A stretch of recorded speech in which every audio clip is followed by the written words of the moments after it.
From the eyes, we see what words can never say, *I. The language that needs no voice. We live in a world overflowing with noise. Words tumble over each other in a race to be heard, to be validated, to be right. And yet, sometimes, in a single, silent glance, there lies more truth than in 1,000 conversations. There are eyes that speak of loneliness with a quiet ache. Eyes that carry joy so deep, even smiles look pale in comparison. There are the eyes of someone falling in love without permission. And there are the eyes of someone who has been silently holding on. For too long, why is it that the most profound emotions often don't make it to our lips? Because some feelings were never meant to be said. They were meant to be felt and seen. We've all encountered this before. Sitting across from someone and sensing they're hurting, even if they insist they're fine. Looking into someone's eyes and realizing they love you even if they never say the words. Or standing in a room full of people and locking eyes with someone. And suddenly the noise fades. It's in these moments that we begin to understand something profound. The eyes are not just windows to the soul. They are confessions waiting in silence. 2. Why words often fail. Words are tools. Beautiful, powerful, but limited. They rely on logic, on articulation, on language, but emotions. Emotions are primal. They erupt without warning. They tremble in silence. They swell in a breath held too long. They often resist translation. This is why someone might say, "I'm okay," when they're breaking. Or "I love you," while looking away. Words protect us. They allow us to present a version of ourselves that feels safer, more in control. But the eyes, they betray us in the most honest of ways. Neuroscience even supports this. Studies show that our eyes, particularly micro-expressions, pupil dilation, blink rates, reveal what the rest of our body is trying to conceal. The eyes are tied directly to the amygdala, the emotional processing center of the brain. Before we even speak, the eyes already spoke. And while we can learn to control our tone or rehearse our words, we rarely master the art of deceiving our eyes. That's why the emotionally intelligent don't just listen, they observe. And it's why those who truly see others often understand things that were never spoken. 3. The eyes in everyday life. What are we missing? The problem is, we don't look. Not really. We glance, we scroll, we swipe. Contact is becoming rare. And with it, something deeply human is being lost. Have you ever tried this?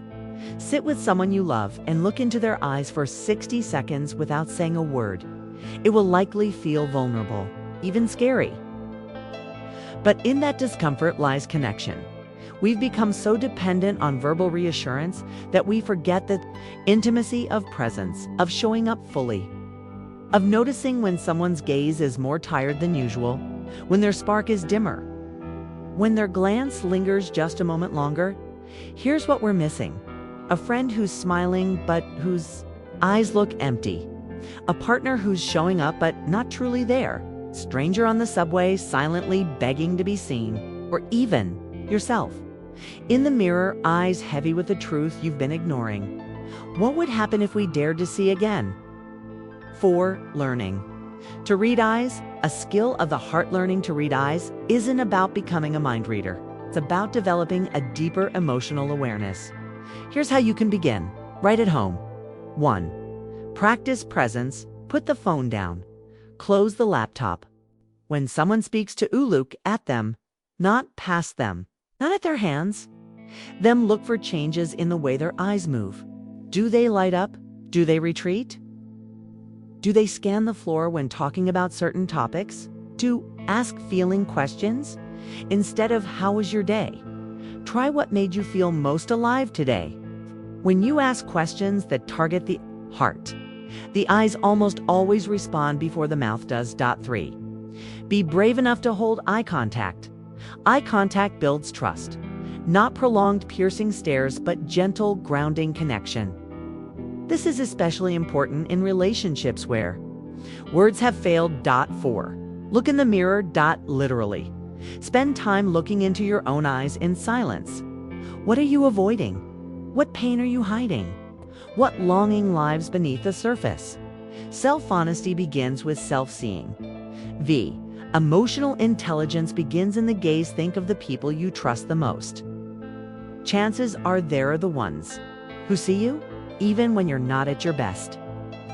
Even when you're saying the opposite of what you mean in leadership, relationships, parenting, this emotional intuition is a superpower. And it begins in the eyes. Emotional intelligence isn't about being soft. It's about being attuned, knowing when to press in and when to give space. Recognizing when someone is close to tears, even if they're smiling. And noticing when you need a pause, even if you told yourself to keep going. The eyes reflect not just emotion, but intention. Are you truly present? Are you listening with compassion? Are you willing to be vulnerable enough to meet someone in their silence? Vi, healing the disconnect. Bringing eye contact back in an age of digital noise. We've forgotten the quiet power of a look, but we can reclaim it. And the journey starts at home. Here are 3 daily practices. 1.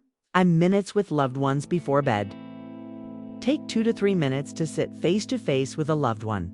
No phones, no distractions, just eye contact. Let it be awkward. Let it soften. We'll be amazed what it brings out. 2. The look and listen rule during any meaningful conversation. Remind yourself, look before you speak. Observe the person's expression, eye movement, tension. This slows down reactive patterns and creates empathy. 3. Mirror journaling after your day.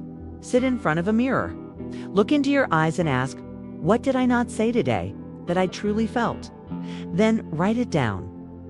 Emotional suppression often begins with ignoring our own gaze. VII. When eyes speak love. Pain and truth. A child who's afraid to ask for comfort, but whose eyes scream for a hug. A partner who's losing themselves in routine, but whose gaze still searches for you across the dinner table. A mother who's tired, worn, but looks at her child and melts. It's an old friend you haven't seen in years. But when your eyes meet, it's as if time folded. This is the sacred terrain of emotion, and words aren't always invited. There's a look people give when they're about to walk away, but hope you'll stop them. There's a look someone gives when they fall in love for the first time and don't know what to do with it. And there's a look given at the hospital bedside that says more than goodbye ever could. To recognize these moments is not to become sentimental, it's to become human again. VIII. What the eyes ask of Usta. Eyes are asking something simple of us: to see without judgment, to feel without defensiveness, to care without condition. When you look into someone's eyes and truly see them, you're doing something rare. You're saying you matter, even in your silence. This is especially important in today's world where mental health struggles, isolation, and burnout are often hidden behind curated smiles and filtered pictures. Your ability to notice could change someone's day or life. Eyes. The quiet solution to disconnection. Disconnection is the disease of our age. We scroll instead of speaking. We text instead of touching. We avoid rather than acknowledge. But healing starts in the eyes, not through grand gestures. Through noticing, through seeing, through letting people know they're not invisible. So if you're wondering how to reconnect with your partner, your friend, your child, your colleague, or yourself, start by looking into their eyes and not looking away. X. Final reflections. The eyes remember what words for Gita's children. We trusted eyes before words. We knew who felt safe, who felt kind, who felt distant. As adults, we've layered so many expectations, fears, and distractions that we've forgotten how to simply see. But it's not too late. Let us return to the gaze. Let us remember that in a world full of noise, sometimes the most healing thing we can offer someone is a moment of silence, paired with a look that says, I see you. I truly see you. You don't need to say a word. If this message resonated, You've ever looked at someone and known if you've ever felt more seen in a moment of silence than in hours of conversation? If your heart aches for a world where people look up again, meet each other's eyes, and connect without needing perfect words, then this message was made for you. Watch our full video on Awaken Mindset to dive deeper into this healing truth and how to bring it into your everyday life. Practical tools, real stories, emotional clarity. Let's return to what's real one look at a time. Support the channel by subscribing to Awaken Mindset, where your inner world finds a voice, even in silence.